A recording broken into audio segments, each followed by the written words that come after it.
Popular animation YouTuber Saberspark recently had allegations of SA levied against him on Twitter. And while this thread went viral last week with millions of views, it still brought many questions to the table, with people doubting certain elements of it, such as the user wishing to remain completely anonymous, the allegations happening over a decade ago, and there not being hardly any proof at all to back anything up. Despite this, some actually celebrated this coming out as they don't like Saberspark, and this led to a disgusted response from others online. Additionally, a video was supposed to be made about the allegations, but the YouTuber who was said to do it threw it in a 2-hour video that was 95% about completely unrelated topics and filled it with memes and got a whole bunch of controversy as a result, which ended up having her private everything. Welcome to the internet versus Saberspark. To start, as a preface, everything in this video is allegations. Take it with a grain of salt and please do not harass anyone involved. But it begins when Brony Fandom tweets out, "Trigger warning, mentions R. The following is a testimony of R by coerced consent between Saberspark and the victim in said testimony. There were 2 isolated incidents, in 2012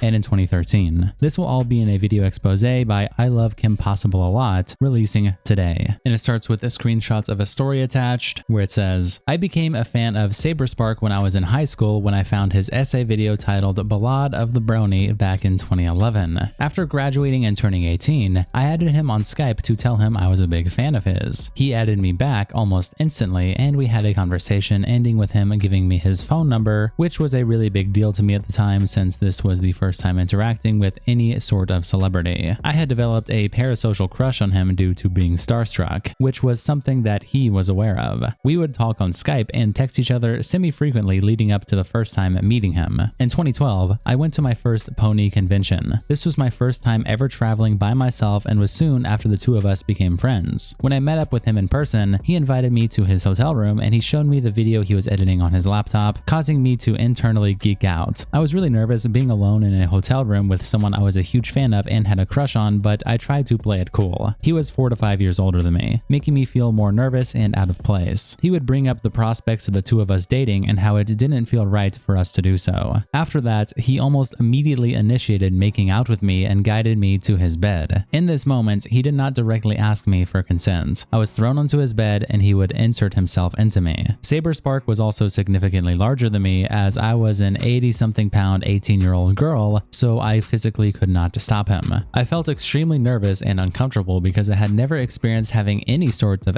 intimacy with someone I was not dating before, much less someone I just met. I was very new to meeting people online in general. At that moment, I lay there, disassociating, as it felt very wrong while trying to rationalize it in my head to convince myself it was a safe and normal encounter. He rushed off to clean and finish himself and came back to the bed and offered me a handshake saying, "Friends?" This would cause me for the rest of the event to feel that I was taken advantage of and ashamed of myself for not trying to stop the interaction. Though I tried pretending I was fine to everyone around me. I was and still am demisexual and being put in that position was not something I wanted. I maintained the friendship until a second occurrence happening at a completely different PonyCon in 2013. This time we met in a public space but had no one around and talked for a while. He kept bringing up the prospects of us starting a relationship, but how it felt wrong. He would grab my hand saying how it felt so right, only to push my hand away saying, "But so wrong." I had decided that my crush on him was something I needed to get over because I felt that my emotions were being toyed with. He then suggested going to a more public space around others and we went into an elevator to go to the lobby of the PonyCon hotel. As soon as the door closed, Saberspark forcefully shoved me against the wall and shoved his tongue down my throat. It scared me and actually hurt, triggering another attack of disassociation. Once again, he did not ask for consent when throwing me into this situation. Once the doors opened and people were present, this led me to feel very embarrassed. He got off me and took my hand and guided me towards the stairs to go back down to where we just were and into a men's restroom where he pulled down his pants and guided my hands and head to perform oral S on him. I was afraid of denying him because of past experiences with SA, so I did it to get it over with without wanting to cause a problem, where he would finish on my face, apologize profusely, and then offered the same handshake as he did at the con I initially met him, saying, "Friends?" Despite pretending I was fine, I had slowly begun pulling away from Saberspark. I cried that night while staying with a friend, but waited for that friend to fall asleep so no one could hear me, and I would cry for months, feeling ashamed of myself for putting myself in a compromising situation with someone I hardly knew. Brony continues her post by saying, "This person wishes to remain anonymous, though can be reached for questions at thesunmouse5. This story, as well as more, will be included in the previously mentioned video expose by I Love KP a Lot releasing later today. And the statement continues by saying, I had always felt taken advantage of by him and tried being friendly and pretending nothing was wrong because it was all I knew how to do. I would blame myself for the interactions for years, only opening up to a close few people, questioning if consent was implied because of my crush and unwillingness and fear to outright try to stop the advances because of how uncomfortable I felt. I understand that there is a possibility that he felt consent was implied because he knew I had a crush on him. However, he not once asked me for consent directly, and I was instead thrown into these S-will encounters, usually very suddenly. There were no discussions about the power dynamic between us as a popular content creator and a fan at any time, and my parasocial connection to him and not wanting someone I was a fan of to hate me if I rejected him, leaving me afraid to stop his advances. Over time, I grew increasingly distant and would eventually end contact completely. I don't feel safe enough to fully come forward because I don't want his fans or friends or even him to harass me or contact me publicly. I wish to stay anonymous so I can avoid the anxiety and stress of being targeted by either him, himself, his friends, and especially his fans, as Saberspark has over 2 million subscribers, and even sharing my story at all has me feeling really afraid. I have seen other instances of Saberspark using his enormous platform to confront people online he has had conflict with and heard. I've also witnessed several instances of his friends attempting to justify him and his other actions. I was not made aware of his jokes about consent and his recent behavior involving Chris until only recently, and it left my stomach in knots. I please ask above all else for my privacy to be respected. I don't wish to publicly defend my personal experience and just wished to share my experience. End of testimony. Brony ends their thread by saying, please stop relishing in Saber's demise in the replies to our testimony. Relish away in the proper venues, this is not one. The previously mentioned video might no longer be released today. I will say more when I know more. For now, the focus should be on the victim's story. Also, using caution is fine, dismissing allegations this serious outright isn't, and not all of your questions are fair ones. Metabro replies, 12 years ago and only now it's being brought up? And Brony says, that is what they said, yes. Did you have a question related to that? And Dustimus Prime replies, not trying to defend this, but waiting so long on top of it being dubious consent at best just feels like somebody trying to stir trouble. Saberspark is absolutely the type of loser that would think a girl in his hotel room was into him, and she didn't say no at any point. Robin replies, not trying to defend this, he says, as he proceeds to defend the dude's actions full-heartedly. And Dustimus replies, no, dude should have read the social cues and slowed things down, but this is literally just describing a bad date. He didn't force himself on her. He probably thought she wanted it because he's a dumbass. There needs to be at least a little bit of accountability. And Robin replies, if you consider a man forcing himself onto a person who's very obviously not into it whatsoever a bad date, then you're a fucking idiot, and I hope you never come near a woman ever, let alone procreate. Fuck off with that victim-blaming loser. Donovich says in our members-only Discord, just when I thought that Saberspark's worst crime was being a furry, I find out that not only did he defend a predator, but now also has R allegations against him. Looks like it's time for an ultimate R review. Redman replies to the original post by saying, why is a part of me not surprised? Like, I feel like Saberspark was going to be exposed for this eventually. I've seen so much controversy around famous YouTubers, Twitters, and others, that if there's anything I learn, there's always more shit going on with them under the surface. And Brony replies, they still exist when the cameras aren't on. It doesn't instantly mean they're doing something awful, but what you see of them rarely ever includes what they would want you to see. Ezra replies to OP by saying, why is the victim barely coming out now? Do you people hear yourselves? It's not exactly something that's easy to handle. Meatball quote tweets Brandy with these images in the caption, someone opens up about their horrendous experiences with a content creator and this is how people react. Showing someone saying, Saberspark exposed? This is the greatest day of my life. And another one, Saberspark is a artist, sending all sympathies to the victim. And another meme saying, fuck off forever, Saberspark. 1 second into a Saberspark video, I have a hole in my brain. And finally, Saberspark gets Sabersparked and everyone fucking explodes. And Gabriella replies, and don't forget that when someone you disliked for being annoying gives you a good reason to dislike them, like, please read the room. Not Deirdre says, sending all sympathy to the victims after pretty much expressing you're happy they're victims is especially fucking vile. Lan quote tweets the original allegations by saying, 12 years ago, no evidence,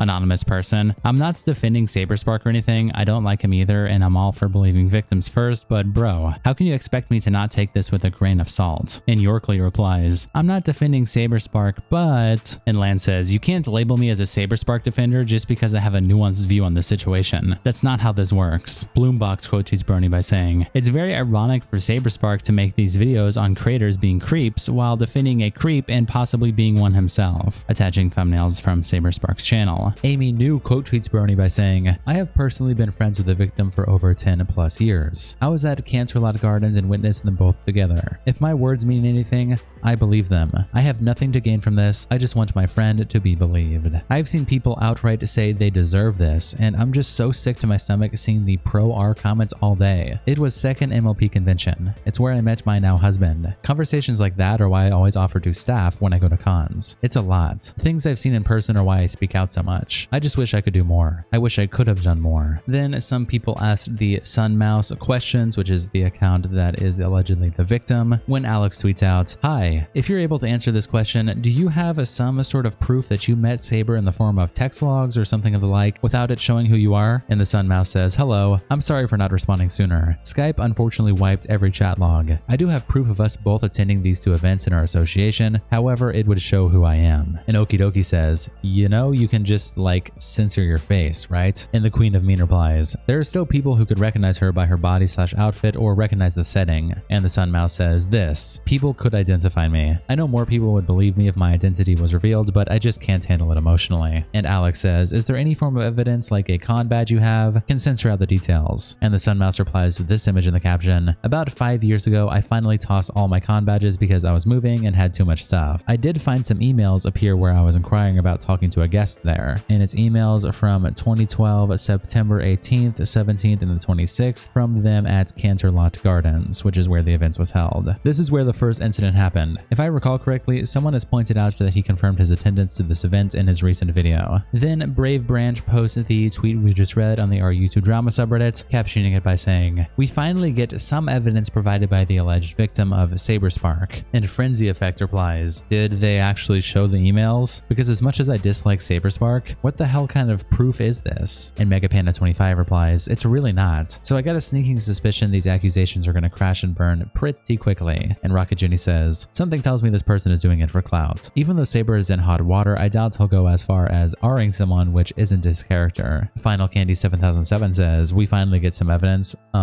What's this evidence? And Goro the Ninja says, at best, all this gives us is an idea of when and where the first encounter between Spark and her took place. Info that really should have been included in the initial statements. Mundane Fold says, what does this prove? This has no context and could be anything from business correspondence to a fan reaching out. Until I see actual evidence, I'm not buying it. I don't want another quite situation wherein people blindly believe unverified and unsubstantiated claims. Hexmerion says in our members only Discord, after reading the screenshots in the Twitter post, we can't conclude anything. I actually used to watch and like Saberspark's content around 2020 and 2021, and he always seemed like a fine person. Definitely a cringe kind of guy, but was never on the same level as someone like Joe Cat, the guy who made liking women sound gay. If the victim is not willing to put her name behind this allegation and actually come out to make the claim, then this is worthless. If Saberspark responds with anything but a blatant admission like Dr. Disrespect, then this is just a battle of hearsay. This allegedly took place so long ago that any evidence of this occurring is probably gone now. This feels like this is just going to be a waste of time. The weekly slop topic for T-channels where nothing will come of it. Then the video from I Love KP a Lot, which was mentioned in the initial allegations, drops, and as it's premiering and after it was posted, a lot of people gave a bunch of negative feedback to the video,